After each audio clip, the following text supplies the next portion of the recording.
Hi, Kate Lumpkin here, founder of Bloom Ayurveda, and welcome to part 4 of the 5-part series focusing on the 5 elements of life. And today we're going to be talking about the air element.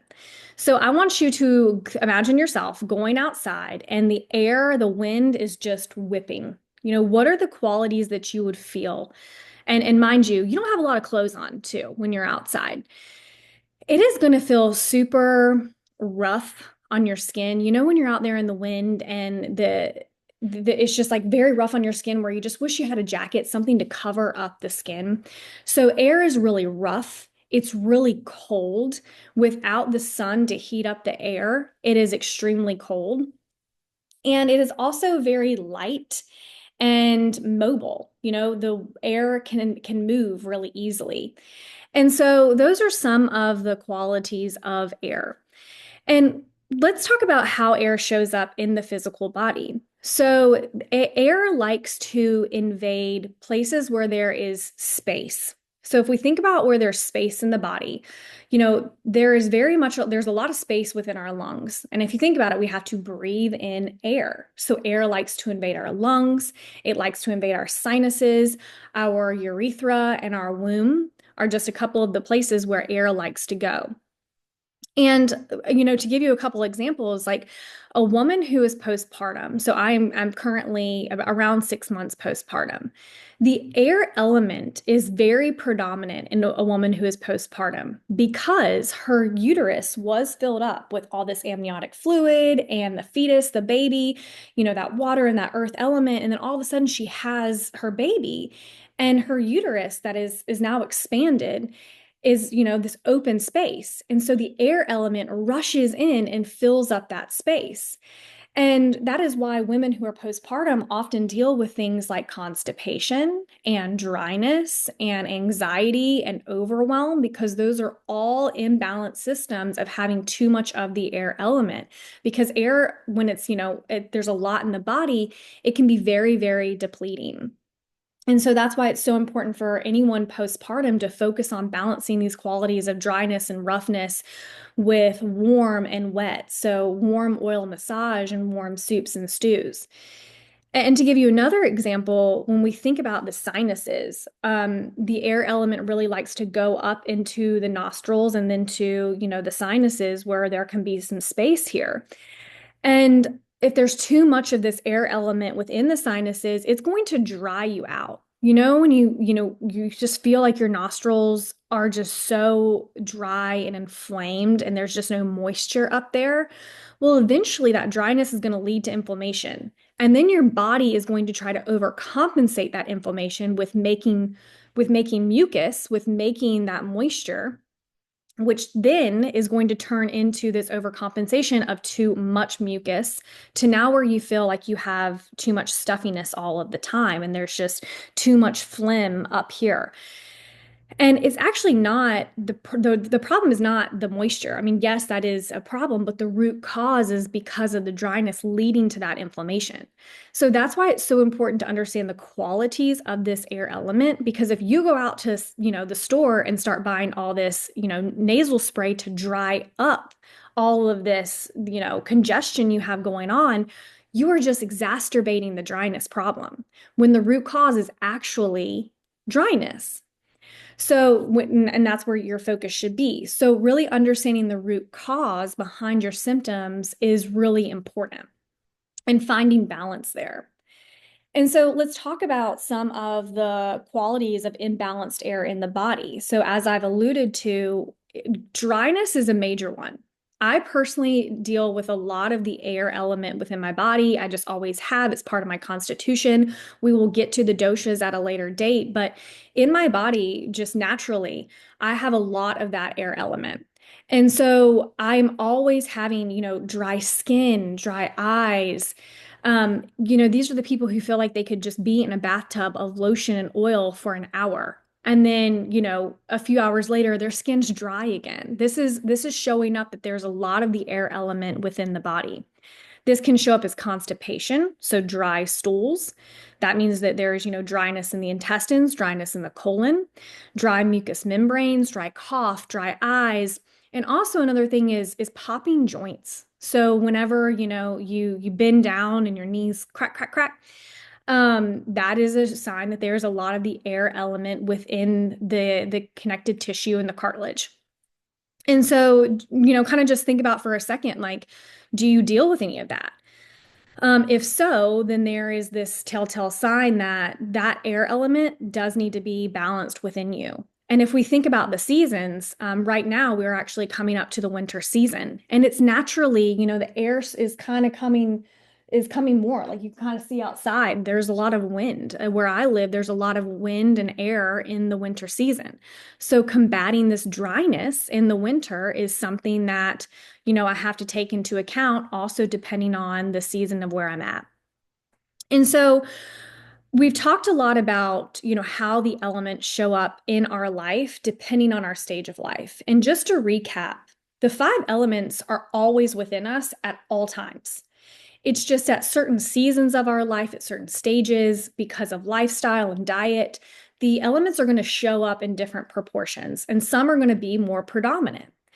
And so we've talked about, at birth, the water element is most predominant up into about 6 months when the baby starts to teethe and bring in more solid foods. Then the earth element starts to become more predominant. And then around puberty, the fire element takes over. And then we're in this fire element phase of our life up until around perimenopause. And at menopause, that is when the air element starts to creep up. And this is where you're going to hear, those symptoms that menopausal women talk about is the dryness, the insomnia, the maybe anxiety. And all of those are symptoms of too much of this air quality because the air has now just slowly started to creep up and creep in and starting to deplete the body and just kind of dry it out. And if we really think about the air element, which is from menopause and most predominant, and then to the end of our life, this is where when we talk about and we see our elderly friends or family, they're very thin. This is where the time of life where people tend to lose weight, can become underweight. We're worried about breaking bones, breaking hips.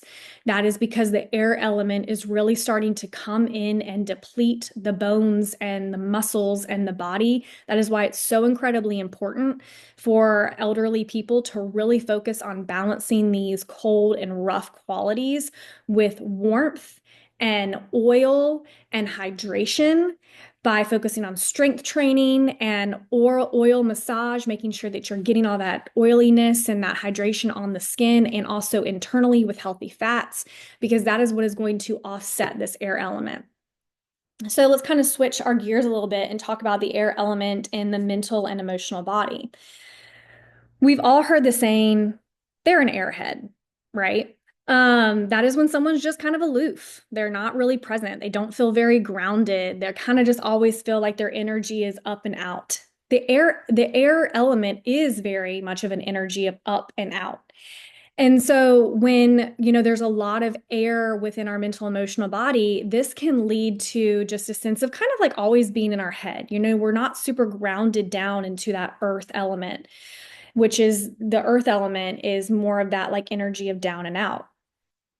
And so, when the air element is balanced, this is when someone just is super creative. Those people who maybe you yourself are like that. You're just like naturally creative. You can think about things outside the box. You just are able to think about beautiful things or ideas, or maybe even like graphic design that just no one else can think of. Like for me, when I had to do graphic design for my business, I had to hire those things out because I just don't have that super creative strength when it comes to that. And then there are these other people who have so much of that air element of creativity, and they just can come up with things that I would never ever think about. And so those people have a lot of that balanced air element within their mental emotional body, which leads to their creativity and just like being in flow and having mental clarity and having clarity of, thought. And so that's when, the air element is showing up as being balanced. But when it's imbalanced and when there's too much air, which means that, to offset air, we need to bring in more of that earth quality and fire and water.